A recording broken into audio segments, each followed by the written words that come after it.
दिनैनि मुंख्लं सान फालिनायनि गेजेरजों जोङो बेखौनो सनितपुर जिल्लानि जानानै खावलायनो लुबैगोन जे दिनै गोलाव समनि जि मोनसे दाबि दुलाराय बर' फरायसा आफाद एबा बर' हारिनि जि आलादा रायजो सिमां दिनै बे आलादा रायजो सिमाङा दिनै मोगथां महर मोनाखैब्लाबो 1993 मायथाइयाव BSA एकर्ड जाबोदों, 2003 मायथाइयाव BTC एकर्ड जादों आरो 2020 मायथाइयाव BTR एकर्ड जादों। दा बे मोनथाम एकर्डनि जि मोनसे बर'नि राजखान्थियारि मोन्थाय एबा बर'नि जि मोनसे मोन्थाय बै मोन्थायाव सनितपुर जिल्लाया बन्चित जाबोदों एबा जोङो डिप्राइभ जाबोनायखौ जोङो मोनदों। दा बेखायनो 2020 मायथाइनि जि BTR एकर्डनि गेजेरजों सनितपुर जिल्ला आरो बिश्वनाथ जिल्लानि जि मैखोम बर' गामि थानाय बै गामिफोरखौ बड'लेण्डआव सोसननाय आरो बड'लेण्डनि बाहेरायाव जि बर'फोर दङ बै बर'फोरखौ BKWCनि गेजेरजों जि राजखान्थि मोन्थायखौ होनायनि जि मोनसे दफा दङ बै दफाफोरखौ दिनैसिम आबुं मावफुङाखै। दा दिनैनि बे मुंख्लं साननि गेजेरजों सनितपुर जिल्ला दुलाराय बर' फरायसा आफादनि जानानै जोङो खावलायनो लुबैगोन जे आसाम सरकार आरो BTC सरकारखौ खावलायहरगोन जे थाबैनो सनितपुर जिल्ला आरो बिश्वनाथ जिल्लानि जि 3.1 दफायाव BTR एकर्डनि दफायाव लिरखानाय बायदियै जि बर'फोर मैखोम थानाय ट्राइबेलफोर मैखोम थानाय गामिफोरखौ बड'लेण्डआव सोसननांगौ थाबैनो आरो माखासे जौगाथाय आरो फसंथानफोरखौ गायसनफैनांगौनि थाखाय जोङो दिनै खावलायगोन। नङाब्ला दिनै जोङो सुजित नार्जारिनि जे मुंख्लं सान फालिदों बे फालिनायनि जेबो बेबायदि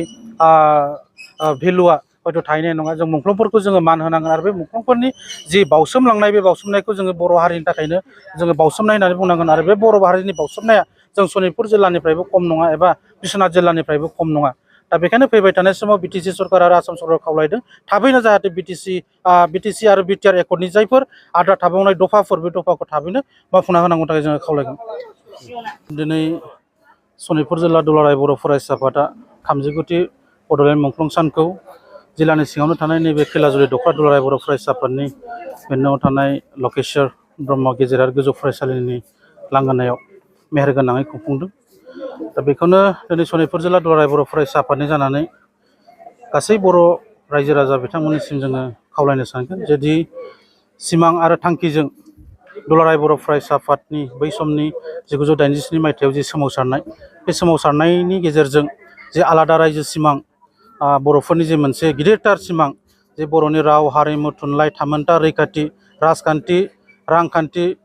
फारफ्रोमथिंबो जौगानाय आरो फारफ्रोमथिंबो बर' हारिखौ हारि हिसाबै फोथांना लाखिनांगौनि थांखिजों जि आलादा बड'लेण्ड सोरजिनो थाखाय दुलाराय बर' फरायसा आफादा सोमावसारदोंमोन आरो बै सोमावसारनाय समावनो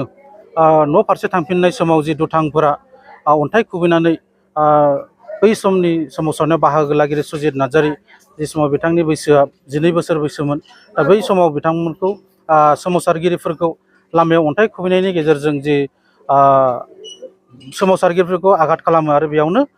सुजित नार्जारि बिथाङा मुंख्लं जानो गोनां जादोंमोन। दा बेखौ बड'लेण्डनि गिबि मुंख्लं सान हिसाबै दुलाराय बर' फरायसा आफादा फालिबोदों आरो बेखौ बर' हारियानो दिनै फालिबोदों। दा बेखौनो दिनै सनितपुर जिल्लायाबो फालिदों।